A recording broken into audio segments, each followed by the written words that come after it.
Okay, so who are you? I mean, really.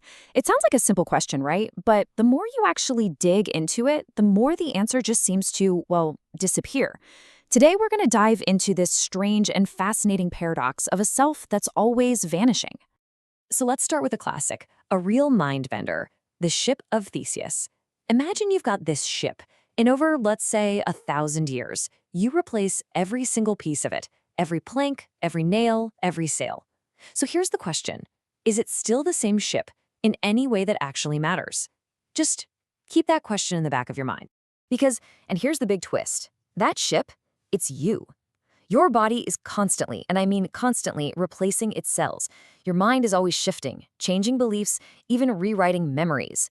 So if you're not the exact same person you were a decade ago, or heck, even a minute ago, where's the line? At what precise moment do you stop being you and turn into someone else? This whole idea brings us to the first way we seem to vanish, into what one source calls a heap of obscurity. It's a problem that starts with how we define things, and it reveals just how quickly those definitions can fall apart when you really look at them.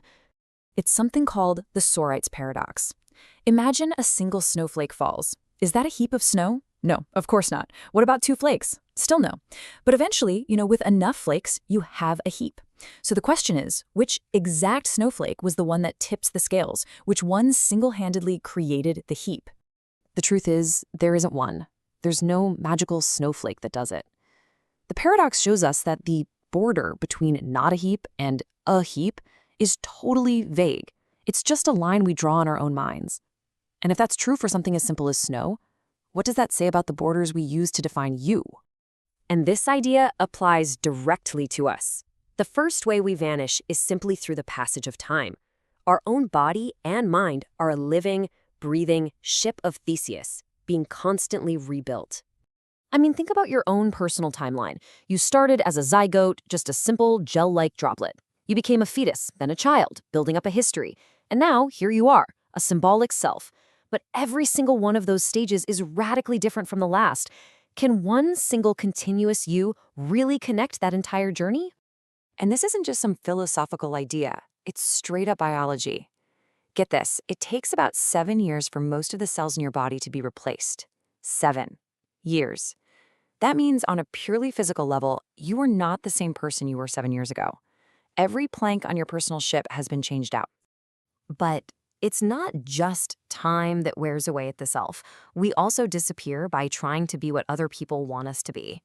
Let me tell you about a man named John.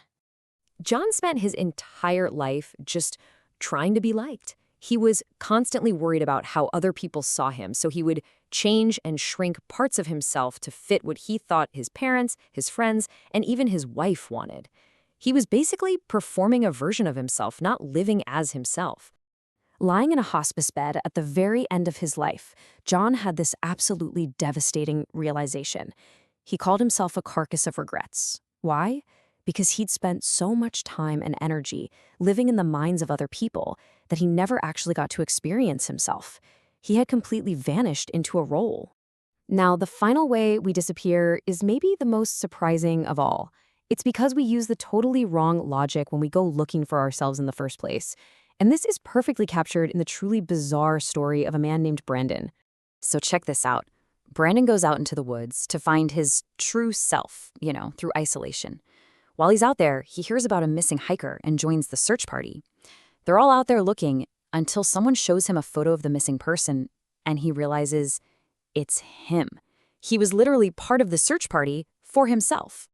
Brandon's story, as wild as it sounds, shows us the flawed logic we all fall into.